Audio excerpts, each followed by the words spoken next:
Hey everyone, welcome back to the Cranbourne East Secondary Podcast. This is the third episode that we have for 2021. So this week, once again, we've got myself, Mr. L or Mr. Learn, and Yeah. per usual we have. Mr. Y or Mr. Young. And today we've had a special guest today who's joining us after school. Thank you so much for today. We have Mr. Colbert. Thank you for having me. No problem. So Mr. Colbert, for those students who maybe haven't had you before, for example, what's the general subjects that you teach, and what are you teaching this year for 2021? Sure. I'm primarily a humanities and VCAL teacher. This year I'm teaching Year 12 Business Management, Year 11 Economics, Year 11 VCAL Literacy, and Year 10 Humanities, two classes of that, which have been exciting so far. That's awesome. And I don't know if for those kids who haven't met Mr. Colbert before, you might have noticed a slight accent. So, Mr. Colbert, did you actually grow up in Australia or you grew up elsewhere? I grew up elsewhere. I've been here 16 years, but I still have a relatively strong accent. I grew up in America. I'm born and raised in the state of Oklahoma, which is right in the middle. So if you picture Texas, which a lot of people know more than Oklahoma, Oklahoma's on top. Yeah. Oh, okay. So did you move to other countries first before coming to Australia, or did you just go straight from America over to here? I did. It is my sixth year of teaching, and prior to that, I had a business career that took me to a variety of places. I think I've lived I think it's 4 countries and 8 cities. So a couple of stops in Asia, and then a couple of different cities in the U.S. Awesome. I mean, have you been to America before? It was always something I wanted to go to, but then didn't have the time, and then with COVID, never really got the chance to. So, Any particular parts you were planning on going to? Not really. I kind of wanted to just travel around America just to see what it was like, because it's not one place feels like it's the same as the other. You've nailed it. If I could recommend anything, if you get a chance to travel, is don't stop at either coast. Is go see other places. Yeah. So I had the opportunity to live in just outside of New York, in Houston, Texas, and then also in Chicago. Wow. Plus growing up in Oklahoma. They all have different cultures, so a different feel about them, a different way people interact and so forth.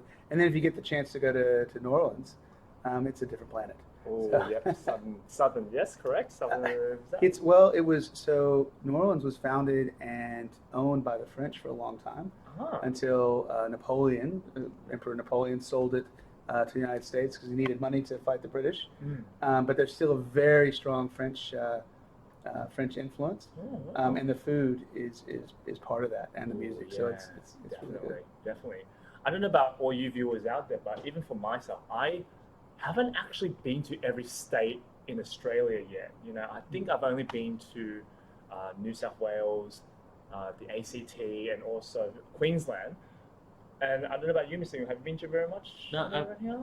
I've only been to Sydney and the Gold Coast, so it's very limited. Yes. So, Mr. Colbert, because the reason why I want to ask is that America has just got so many states, right? How would you even decide where to go first? If you wanted to go on a family holiday, for example. Yeah. A lot of it's lifestyle. Okay. So people who like the beach, they're going to go to California or Florida, or Hawaii. Oh yeah. Don't forget Hawaii. She's don't forget Tasmania. Don't forget Hawaii. People who are into their winter sports, they're going to go to Colorado and those areas for skiing and so forth. And then there's the more rugged outdoor sports that someone might go to Alaska or the Pacific Northwest, so Washington and so forth. And there's lots of things to do on the East Coast. I mean, that's where America's history is, a lot of it. So yeah. I mean, if it wasn't for COVID, I actually would have, and viewers, you would remember this story, I would have actually just come back from America for the first time, actually, if it wasn't for COVID.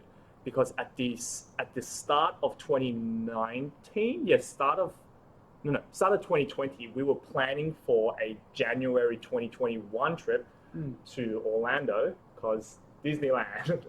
So that's what it was meant to be.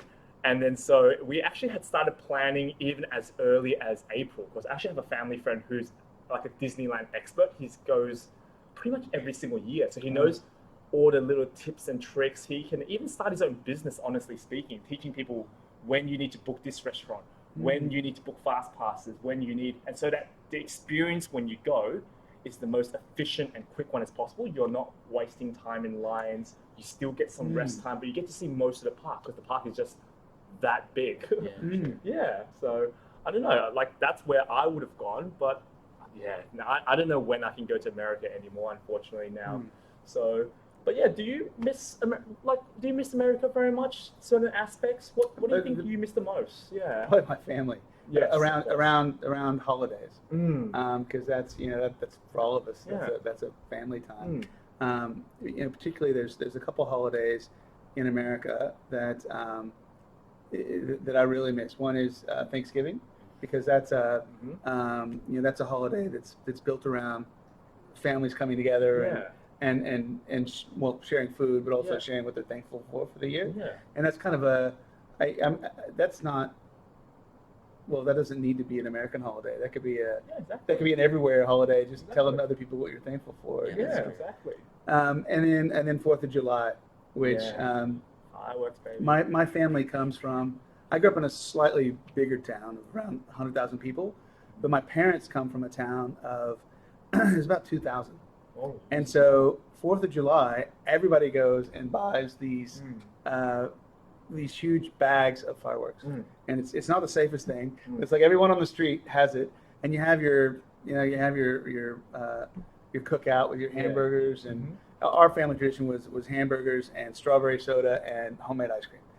But then as it started getting dark, it would work its way down the street, people lighting their fireworks. Yeah. Sometimes one would fall over and shoot, Roman candles. Anyway, but that was always great because it was grandparents, parents, uncles, cousins, and just a lot of good feelings, memories from that. Yeah, I mean, another very American holiday I can think of is like Halloween, for example. But luckily, I think Halloween over these past 4 or 5 years is getting more and more popular here, which is good because I'm thinking back probably 10, 15 years ago, no one celebrated Halloween, right? Yeah, I think you're right. Yeah, like even my parents, they had the first time people knocking on the door asking for trick or treat. My parents were like, what's this? They had no idea because Asian family, right?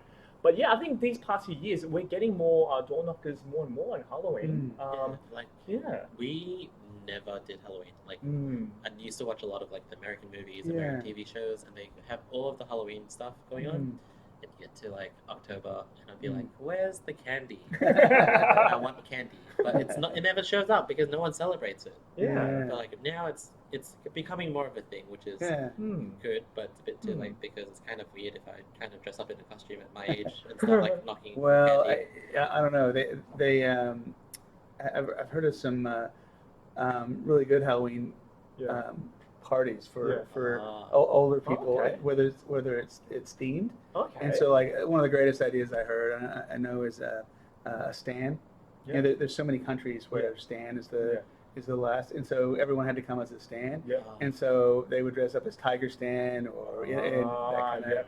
Okay. So anyway. Oh. Okay. Have you ever set up any fireworks before? I mean, I assume that you have, Mr. Culver. You've set up I have, but fireworks. record shows I have all my fingers left. Good. Have you set up any fireworks before, Mr. Gill? Not fireworks, firecrackers. Okay. Because Chinese New Year. Chinese New That's Year. right. Yeah. Because the reason why I wanted to ask was because fireworks. It's not legal here, is it? You can't just purchase it yourself unless. Except for ACT.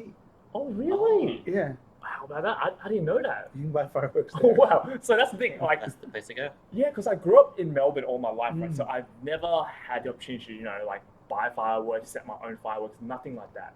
And then 4 years ago, since we're talking about Chinese New Year, I went to Malaysia.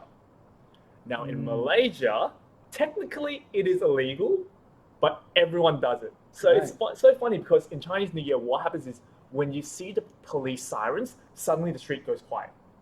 And then once the police siren goes, the fireworks are flying everywhere again, right? So it's firecrackers and fireworks. Right. So I got to do both. So it's a different atmosphere, It's very interesting atmosphere because people instead of doing barbecues, yeah. So for example, we have giant red tables of food, Yeah. and all the men they do this drinking tradition. It's not so much a game, but what they do is they say the word "yum" for as long as possible. Uh-huh. It pretty much means like drink, right? So they go "yum" for like a really long time, Right. and it still happens at some Malaysian weddings. So it's just so lively because the kids are running around setting Yeah. fireworks, firecrackers, and men are like going yum. The women are usually, I mean, it's Malaysia's a lot more, patriarchal. So the women usually, doing the Sure. cleaning, the cooking, Yeah. amazing food. So Mm. yeah, You telling that story just reminded me of that one kid on, I think it was either like a Vine or something, and it's Okay. just this one kid just screaming, "Yeah, boy," until like he like loses his breath and faints. and thanks. Oh Yeah, my gosh. it's like I'm attempting the world record. Yeah, boy. It's like, yeah, boy. Boy. Yeah, I've seen that before. Yeah. It's like just young. Yeah, so I mean, even at my wedding, it happened because my wife's family, they're part of Malaysia. It's a very prominent part where they do that. So yeah, we had it at my wedding as well, which is pretty interesting. My Hong Kong relatives were, "Oh, this is brand new." Yeah, so yeah, very interesting. I mean, if there's any viewers out there that have any other special festivals and cultures that you want to share, definitely do submit it through to us as well, so that we can read through what you do on your holidays in the Google Forms below. But yeah, so now that we've hit the 12-minute mark or so, let's change up the topic a bit. Mr. Calvert, since I've got you here, and of course us all being teachers, last year, at the end of last year, we actually interviewed Mr. Allender because we wanted to hear about what education and being a teacher, being a student was like. I know you weren't a teacher overseas, but maybe if you think back of your teachers Sure. and what they did, I think our viewers really enjoyed seeing like how Japan was so different. So, I think a lot of us, we form our understanding of what American schools is like from TV shows, from movies, but a lot of it might be exaggerated. So, I mean, what was high school like for you from wake up in the morning, get to school, your classes, your breaks, and then heading home, sports activities? What's the general... Well, we can work backwards, but I'll tell you from the structure of high school, where in my town was there were what was called junior highs, and that was for 9th grade and 10th grade. But in the U.S., 9th grade and 10th grade is called freshman and sophomore. So you were a freshman if you're a 9th grader and a sophomore if you're a 10th grader. And those two schools then merged into a high school, which was junior and senior. So junior would be your 11th grade year, and senior would be your 12th grade year. So the first thing about getting up and going to school was that you're largely on your own. And part of that is because Oklahoma is kind of an agricultural state, and so it has a younger age for driving. So I was a fully fledged driver at age 16. No L plates, I mean full license. Wow. And I had worked for a few summers and bought a car from my uncle. Yep. And so I drove myself to school because we were able to drive to school. Yep. We had a parking lot that was just for students. Oh, wow. There was a staff lot and a student lot, and we all parked in there. And here's the other kicker that might be completely foreign to our students, is that at lunch you could leave campus and drive yourself to a McDonald's or to a pizza buffet or whatever you wanted to do. Yeah. And so, that was an opportunity to get in trouble for the period after lunch if you didn't make it back. Yeah. So I know that's something that when I've talked to a few students, it's completely foreign. Wow. But the classes were similar in length to what we have here, around 58 minutes to an hour. Subjects very much the same. English we had, by the time you got to year 11, year 12, you had a choice between, I guess, the more traditional English of grammar or literature. So, or you could take both if that's what you wanted to do.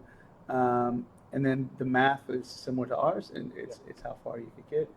But there was a lot of humanities classes.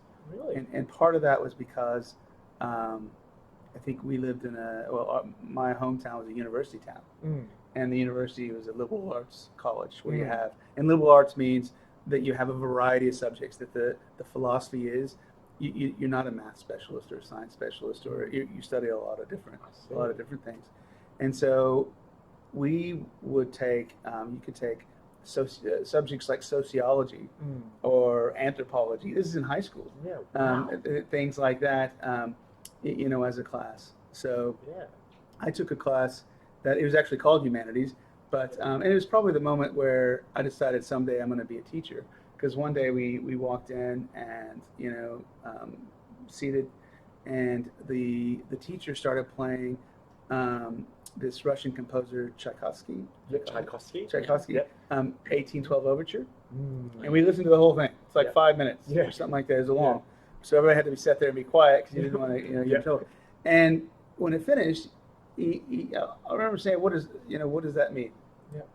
And everybody said, "I don't know. Yeah. It's not the kind of music that I listen to." Yeah.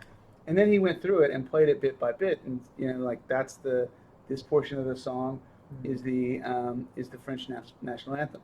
So that's Napoleon's troops marching into Russia. This part of the song is the bells of Moscow. Yeah. That's where the Muscovites are saying we have to retreat and get up. And so he went through the song like that, and I thought, wow, that's what I want to do, is take something that may be foreign and make it interesting. Wow, that's amazing. So that was it was my senior year of high school when I decided. It took me a long time to get to teaching, but I never forgot, and I eventually got there. If given the opportunity to teach back at your hometown, right? Do you think that would be the opportunity that you would take if everything else wasn't a factor? So let's pretend that you didn't have to worry about your wife having to change her job, your kids having to change universities, all these things. Let's just pretend everything's already all set up for you over there. Do you think that you would take that chance to try teaching in America? So, I particularly the students that I have in economics and business, just got to be brutally honest. It's not. Maybe now, but it's not economically viable. So when you think about being a teacher in the United States, it's at least in Oklahoma, a starting salary is $24,000 a year. So to ever get to a point where you can afford a home, the American dream and the Australian dream are very, very similar. We want to have a home. We want to be able to provide for our children or our family. Yeah. So those are our two countries that are very similar. But if you take on a profession that doesn't provide for that, it makes it really difficult, and you have a very high turnover. You have people that want to be teachers and they realize I can't be a teacher. So you often hear American teachers usually taking on at least 3 jobs, including teaching, just to maintain their lifestyle. Yeah, that's correct. Or even just barely maintain their lifestyle. Yeah, because I follow a teaching memes page on Facebook, right? But of course, it started in America, and so a lot of things that the American teachers share is stuff that I never considered or thought about. Apparently a lot of teachers there have to spend their own money for classroom resources, for example, right? We're quite lucky here where we, sometimes we get our whiteboard markers given to us, HDMI cables, we can borrow laptops, everything. I can't imagine me having to use my own money when the salary already is that low to have to do that. So you must really be passionate about teaching kids if you do that in America. So hats off to them. That's crazy. I think there's one other thing I have to bring up because I get asked a lot in class, and that is in American schools, there's no uniform policy. Yes, indeed, yeah. So but that's not actually there is uniform policy, but it's not a. Everyone wears the same uniform. Thing. Yeah. The uniform policy is it has to be appropriate. Yes, of course. And so for school, that type of thing. But that's not always a positive. It very much can bring bullying into the school place. So which is terrible because usually the student can't control what their parents have got for them, but they pay the price sometimes. So I get asked if I believe in uniform, and I actually do, because of part of it is because of the muscle memory we develop, and maybe I'm a hypocrite because I didn't have to go through it, but the reason I like it is because the muscle memory we develop through getting dressed every day, and that someday when you're not wearing a uniform, you'll still have that looking looking the part, and I believe if you look the part, whether you're working in trades, or working, in business or in academic world, if you look the part, you're going to get better and better parts as you go along. So that's my little spiel on uniforms. And I think I would feel safer as well, wouldn't you? Because if, like you said, Mr. Colbert, people can go out for lunch and come back. I mean, what if they bring a mate from outside because, they hear that there's someone they want to bully, for example. I mean, can't someone just easily make their way into school because there's no uniform? Well, when I was going to school, they could. I'm hoping that's a much more difficult. Wow. But yeah, imagine that. Actually, at one of my placement schools I went to, so we had a school uniform, as you would expect. Yeah. We noticed that a group of kids from another school tried to enter that school as well. Right. The only reason why we knew was because they were wearing a completely different uniform, and they weren't there to study or do anything. They were there cause trouble. Probably. Yeah. So uniforms, they're actually pretty good, and I'd actually, or like controversial, probably unpopular opinion as a teacher, I would probably want a uniform as well, just because it's a lot of effort trying to figure out what I'm trying to wear in the morning. Like, especially during curriculum days, I'm kind of like, do I wear something nice? Do I wear my work clothes? Is this too formal? Is this too informal? Yeah. That's like, so yeah, uniforms just takes it out of the equation, and that's something I really enjoy. Can you imagine how many kids would have an excuse? Oh, sorry, sir, I'm late because I didn't know what to wear. Yeah. Imagine that. Does that actually happen? Surely not. What does happen is people always push the limits. So they'll wear a tank top, and that was one thing that wasn't, because you're supposed to at least have sleeves. It could be a t-shirt, but you had to have sleeves, or somebody might wear a shirt with like advertising like a tobacco or alcohol product, trying to get away with that. So things like that, just whereas if it's just a blue shirt. And the other thing I would say is that a lot of students where I went would wear school branded items anyway. Oh. So, and I think that's one of the things we were talking about before we turned the camera on, is the idea of the community and so forth. Yeah. So from when I lived there to when I was in high school, like 30 years ago, whatever it was, I can't count that out. 30-some years ago, to my last just yesterday. To my last trip back, you can go into Kmart or Target, etc., and there's Norman High School T-shirts and hoodies and things like that that people in town can buy, that students can buy, or you can buy it through the school, that kind of thing. Oh, wow. So, I didn't know. Yeah, so it's almost like people here might follow a professional team or something. Yeah. I mean, I could imagine for colleges like that, but I didn't know for high schools like that as well. So the thing, like I went to Norman High School, and we represented the city of Norman in not just in sports. So I played football with Gridiron, but not just in that, not just in sports, but we represented the city of Norman in orchestra, in voice choir, the choir, in debating, and it was very much not just a high school, and the students felt it and the community felt it. I mean, when any of the clubs or the teams would do something, it'd be in the paper, and so it was really I remember on a Friday when we'd have a home game, all the local businesses going down Main Street towards our football stadium would have these giant orange flags in front of their business.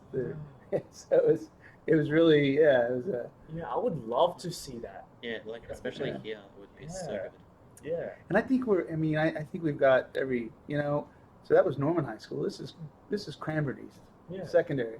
So we're named after we're part of a community, and I think that's a real opportunity for our school. Yeah. Is as we're a young school. So the school I went to was founded like in 1918. So we've been around a long time to build these traditions. We're still, we're still cutting teeth, kind of like a young, whatever. But so there's all this opportunity for us to build that sort of community camaraderie, and the more participants we get in things like student voice and the sports carnivals and the sport, the more the better. Yeah.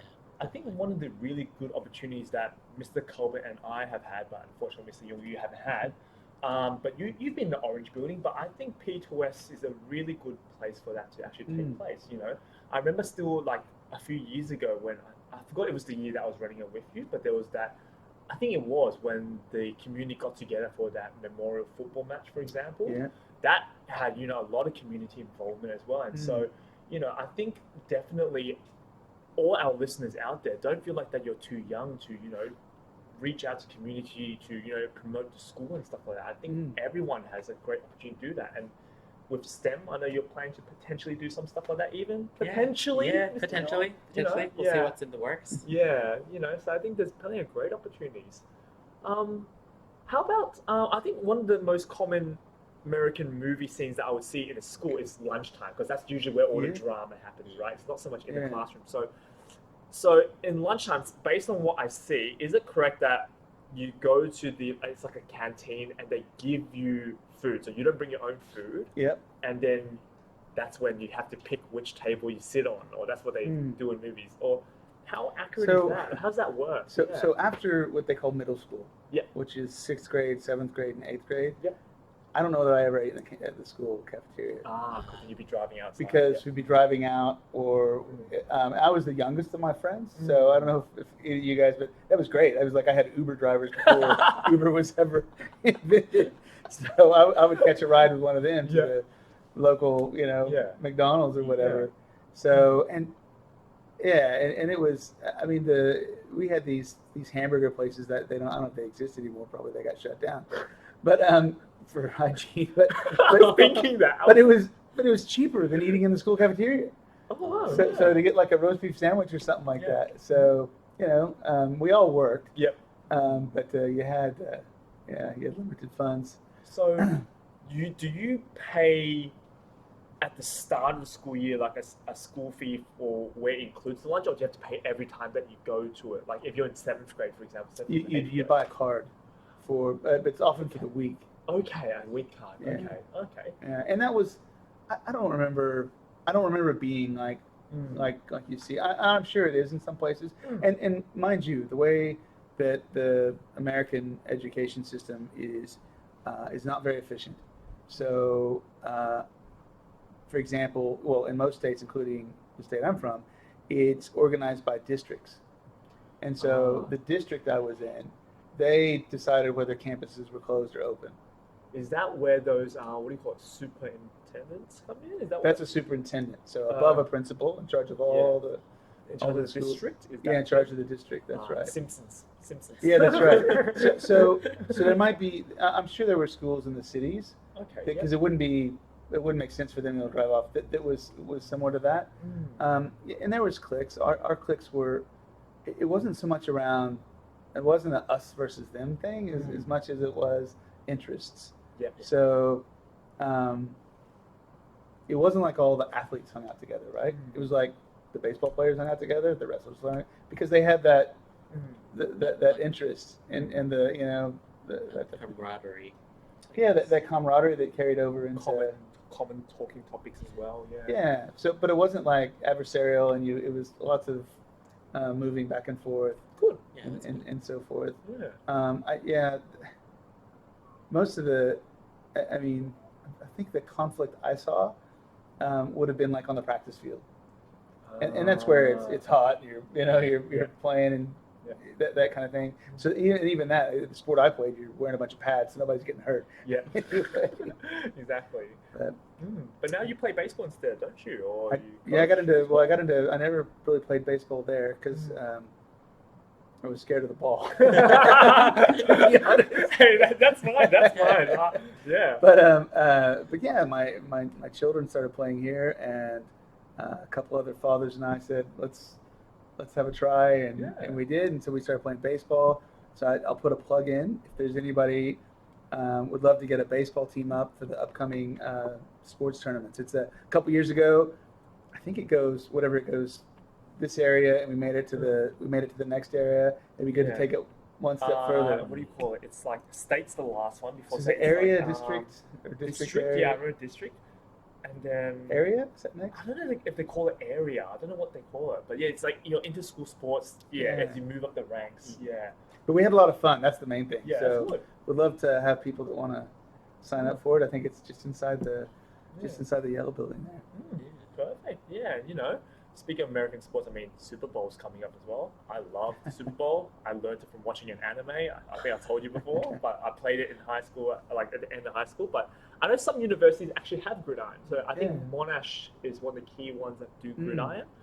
But yeah, now that we are at around the 30-minute mark of the show, or 30-minute mark of the show or so, yep, blah, blah, blah.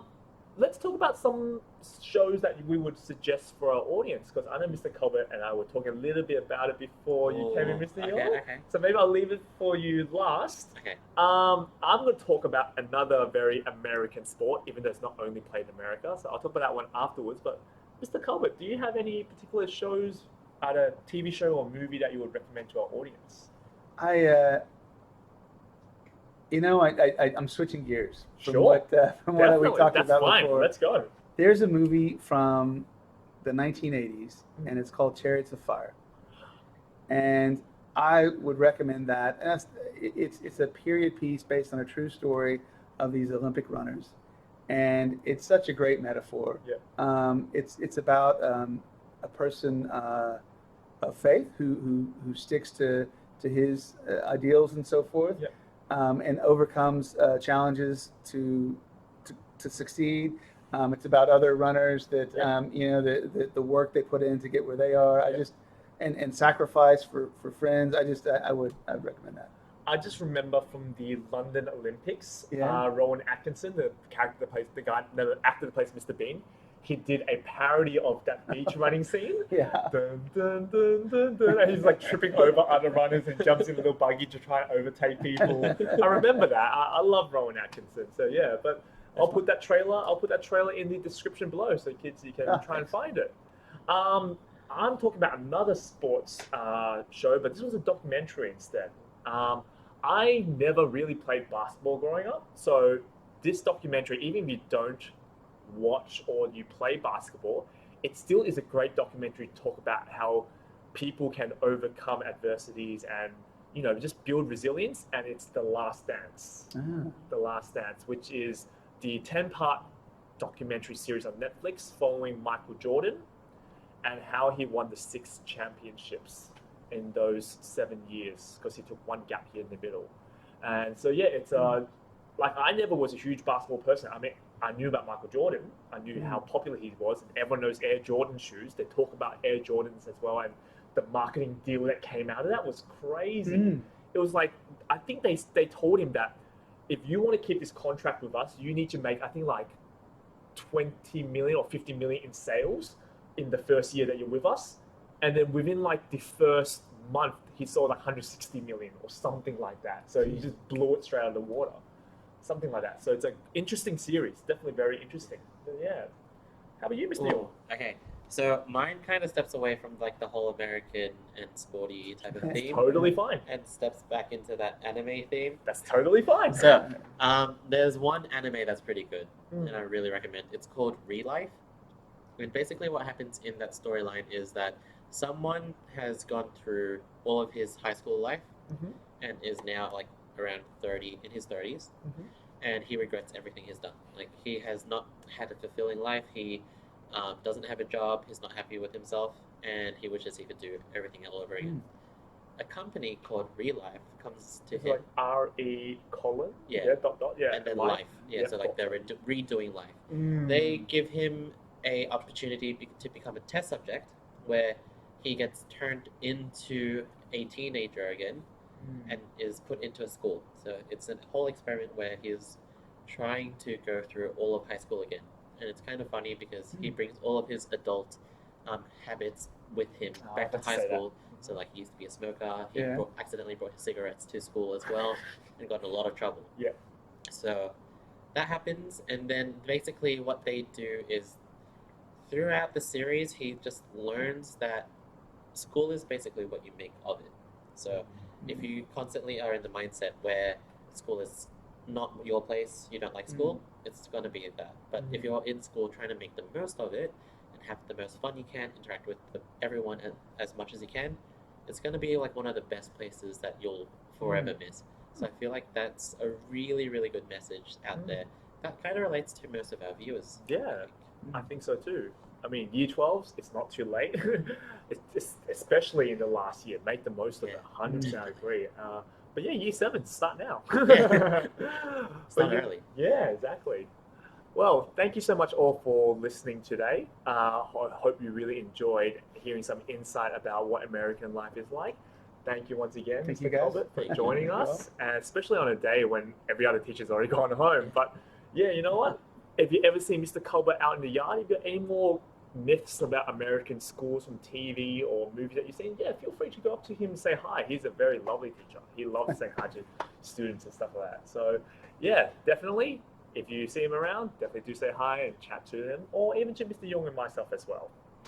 Until then, we'll catch you all next week. Bye, everyone. See ya.